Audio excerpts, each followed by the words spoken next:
नमस्कार। प्रतिपक्ष में आपका स्वागत है। मेरा नाम भाऊ तोरसेकर है। मैं मराठी पत्रकार हूँ और हिंदी में वीडियो बनाने की कोशिश कर रहा हूँ। मेरी हिंदी साफ सुथरी नहीं है। आशा करता हूँ आप मुझे समझने की कोशिश करेंगे। दोस्तों, आज मैं आपसे एक सवाल पूछता हूँ कि अचानक केंद्रीय मंत्री नितिन गडकरी मुंबई क्यों आए थे, महाराष्ट्र में क्यों आए थे?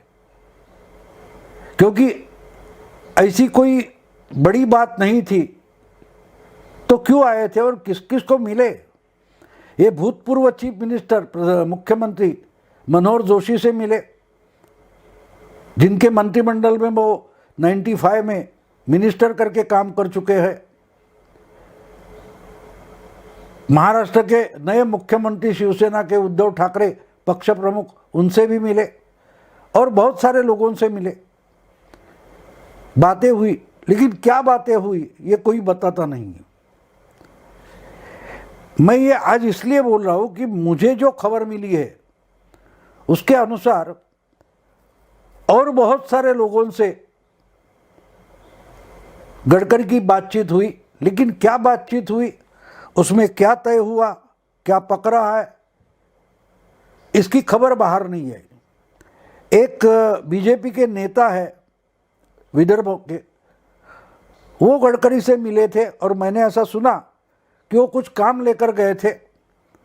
तो उस नेता को गडकरी ने कहा कि भैया 2-3 महीने रुको, तुम खुद ही कर लोगे काम।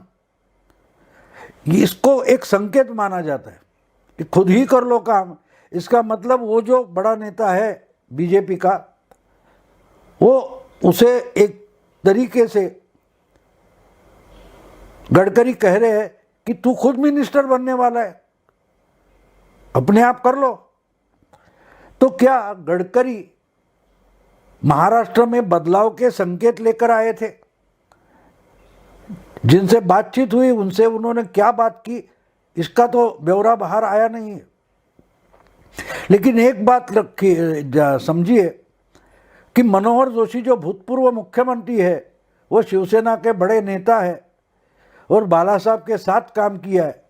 तो मान लो पिता जैसे है, शरद पवार और उनकी उम्र एक जैसी है, वो भी पिता समान है। उद्धव जी को ही पिता समान है और ज्येष्ठता से बड़े भी है, अनुभवी है। तो उनसे गडकरी सिर्फ दोस्ती के लिए मिलने गए ऐसा कहा जाता है, लेकिन वो मानना थोड़ा तकलीफ दे है। इतनी आसान बात नहीं होती, राजनेता मिलते हैं। और जब 4 लोगों को पता है कि ये मिले तो उसके पीछे क्या है, उसके पीछे कोई राज है क्या, वो ढूंढने की कोशिश होती है, तो हो रही है। लेकिन इस रेफरेंस में मैंने और एक बात सुनी कि सिर्फ एक भूतपूर्व चीफ मिनिस्टर से, मुख्यमंत्री से, मनोहर जोशी भूतपूर्व चीफ मिनिस्टर है, सिर्फ एक ही भूतपूर्व चीफ मिनिस्टर से गडकरी नहीं मिले। गडकरी, मैंने सुना है कि और एक भूतपूर्व मुख्यमंत्री से भी मिले, लेकिन उसकी कहीं चर्चा नहीं, इसलिए कंफर्मेशन नहीं है कि असल में मिले या ना मिले। और उनसे क्या बातचीत हुई वो तो बात अलग है।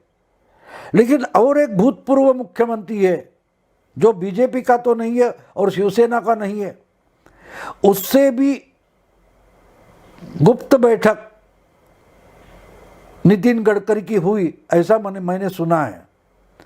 अब उसमें क्या बात हुई है, क्या सौदे हुए, मुझे पता नहीं है। लेकिन मैंने जो सुना है ऐसा कि ये जो भूतपूर्व मुख्यमंत्री है उनको अपने बेटी को सेटल करना है, राजनीति में अपने बेटी को सेटल करना है, स्थापित करना है। और इसके लिए अगर बीजेपी मदद करे तो वो भी बीजेपी को सत्ता में लाने के लिए कुछ मदद कर सकता है। ऐसी कुछ बात हुई, ये मैंने सुना है। अफवाह है या क्या है मुझे मालूम नहीं, लेकिन मैंने सुना है। यह अफवाह भी हो सकती है, लेकिन ये सब मैं किस लिए बता रहा हूँ कि गडकरी अचानक कहीं जहाँ पहुँचते हैं वहाँ कुछ हो जाता है। आपको याद दिलाऊं कि 3.5 साल पहले पंजाब, उत्तर प्रदेश और कई राज्यों के गोवा के इलेक्शन हुए थे और गोवा में बीजेपी की मेजॉरिटी गवर्नमेंट थी, तो बीजेपी ने मेजॉरिटी गंवाई थी। उनका तो चीफ मिनिस्टर भी गोवा में हार गया था और कांग्रेस सबसे बड़ी पार्टी बनकर उभर कर आई थी। लेकिन सरकार बनाने के लिए कुछ कांग्रेस ने हाथ पांव हिलाए नहीं, कुछ किया नहीं। मेजॉरिटी तो कांग्रेस के पास भी नहीं थी, लेकिन जो छोटी छोटी पार्टियां थी उनको साथ में लेकर अगर जल्दबाजी में कुछ करती तो कांग्रेस सत्ता में आ सकती थी। लेकिन बीजेपी को 2 नंबर पर ढकेला। इसमें दिग्विजय सिंह इतने खुश थे कि वो 5 स्टार होटल में मज़ा करते बैठ गए। कांग्रेस के एक एमएलए थे राणे, वो दिल्ली गए राहुल गांधी को मिलने, तो 2 दिन राहुल गांधी उनसे मिले ही नहीं। ये सब 3-4 दिन चल रहा था। उसके बीच अचानक गडकरी गोवा पहुंच गए थे। याद है आपको? गडकरी गोवा में पहुंच गए थे और उन्होंने फटाफट, छोटी पार्टियां थी, गोवा फॉरवर्ड, एमजीपी, ऐसे कुछ छोटे छोटे दल थे, उनको इकट्ठा किया। इंडिपेंडेंट थे और बीजेपी 2 नंबर की पार्टी होने के बावजूद मेजॉरिटी का गणित साध्य किया और उस पर एक बात हो गई कि उन्होंने बोल दिया कि ठीक है, हम चाहिए तो मनोहर पर्रिकर को भी फिर से चीफ मिनिस्टर बना सकते हैं। आपको याद होगा कि पर्रिकर बेसिकली गोवा के चीफ मिनिस्टर थे, मुख्यमंत्री थे, लेकिन उनको संरक्षण रक्षा मंत्री बनाने के लिए दिल्ली बुलाया गया था। तो अगर गोवा की सत्ता बचानी है तो छोटी पार्टियां थी, उन्होंने बोला कि नहीं भाई, अगर आप पर्रिकर को चीफ मिनिस्टर बनाते हो तो हम सपोर्ट में आ जाएंगे। और within no time Parrikar के नाम पर तय हो गया और एक दिन में गडकरी आए और वापस गए और गोवा में फिर से बीजेपी सत्ता में आ गई थी। पर्रिकर चीफ मिनिस्टर बने थे। आज वो हयात नहीं है, उनका देहावसान हो गया, दूसरे चीफ मिनिस्टर है, बात अलग है। लेकिन गडकरी एक दिन में आकर सत्ता पलट करके पूरा गणित, कांग्रेस का पूरा गणित बिगाड़ कर दिल्ली निकल गए थे। याद है आपको? वही गडकरी अचानक महाराष्ट्र में आए और किस वक्त आए? जिस वक्त औरंगाबाद का नाम बदलने का झगड़ा महाविकास आघाड़ी में शुरू हुए, ठीक उसी वक्त गडकरी मुंबई पहुंचे, महाराष्ट्र में आए और उन्होंने कई लोगों से भेंट किए, वार्ता किए। कुछ नाम सामने आए, कुछ तो नाम सामने नहीं आए। क्या वार्ता हुई उसकी बात सामने आई नहीं है। हाँ, मनोहर जोशी ने बोल दिया कि वो पुराने दोस्त है, तो घर की बातें हो गई, राजनीति की इधर उधर की बातें हो गई, डेवलपमेंट की बातें हो गई, वगैरह वगैरह। लेकिन राजनीति की क्या बात हुई वो तो मनोहर जोशी बोले नहीं।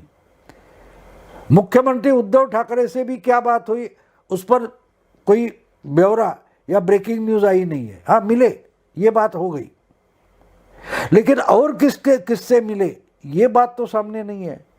और मैंने आपको बोल दिया कि एक भूतपूर्व चीफ मिनिस्टर है, मुख्यमंत्री है, और वो बोल रहा है कि अगर मेरे बेटी को सेटल करोगे तो बीजेपी को वापस लाने में मदद करूंगा, और सिर्फ मेरे पार्टी के एमएलए नहीं लाऊंगा, तो और जो दोस्त पार्टी है उनके भी नाराज एमएलए बीजेपी के साथ आ सकते हैं, ऐसा कुछ उसने बताया। ये सूत्रों से मुझे पता चला है, शायद अफवाह हो सकती है, क्योंकि मैं सूत्रों पर भरोसा नहीं करता। लेकिन गडकरी आए, इसको मैं इंपॉर्टेंस देता हूं, इसको मैं इंपॉर्टेंस देता हूं। और कुछ ना कुछ गड़बड़ शुरू हो गई है, ऐसा मैं मानता हूं। अब देखिए कि कांग्रेस और शिवसेना, इनमें औरंगाबाद का नामांतर करने के कारण से जो झगड़ा पैदा हो गया है, उसका फायदा बीजेपी उठाने की कोशिश करेगी। हाँ, लेकिन बात यह भी है कि चीफ मिनिस्टर कौन बनेगा, यह भी एक झगड़े का मुद्दा है। मेरा ख्याल है कि कांग्रेस, पर्टिकुलरली राष्ट्रवादी पार्टी जो है, एनसीपी है, उनको बीजेपी के साथ जाने में कोई हर्ज नहीं था, लेकिन उनको फडणवीस चीफ मिनिस्टर नहीं चाहिए थे, इसलिए वो मामला उस वक्त गड़बड़ा गया। तो कौन है मुझे पता नहीं, कौन भूतपूर्व मुख्यमंत्री अपने बेटी को सेटल करना चाहता है, इस पर अगर आप ध्यान देंगे, अर्थात मुझे भी मालूम है ऐसा एक ही भूतपूर्व चीफ मिनिस्टर नहीं है, दो है। एक की तो चर्चा बार बार होती है कि अपने बेटी को सेटल करने की कोशिश कर रहा है, लेकिन एक और भूतपूर्व चीफ मिनिस्टर है जो अब अगली पीढ़ी करके अपने बेटी को राजनीति में लाना चाहता है। बिल्कुल मैंने सुनी वो खबर आपको बता दूं, तो उसका मानना है कि उसकी बेटी को राज्यसभा में अगर बीजेपी लेकर जाती है तो तख्ता पलट करने के लिए वो मदद कर सकता है। अभी कौन है क्या है आप सोचिए, मैं तो नाम बताऊंगा नहीं, क्योंकि अब तक मुझे ये न्यूज़ कंफर्म नहीं हुई है, सूत्रों से आई है।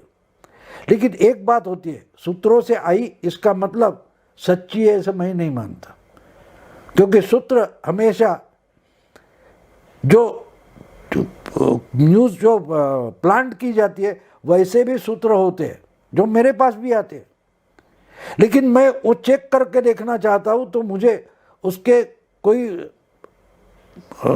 कंफर्मेशन नहीं मिल रहा है।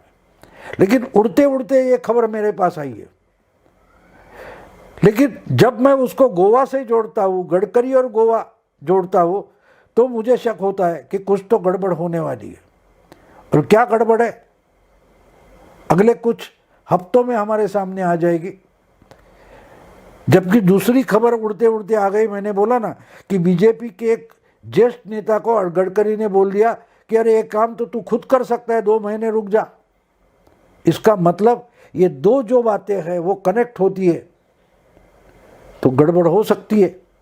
लेकिन जब तक मेरे पास कंफर्म कुछ नहीं आएगा तब तक मैं होगा ऐसे तो बोलूँगा नहीं। लेकिन खबर उड़ते उड़ते आई तो आपके पास पहुँचाना मुझे ज़रूरी लगा, इसलिए मैंने ये वीडियो बनाया।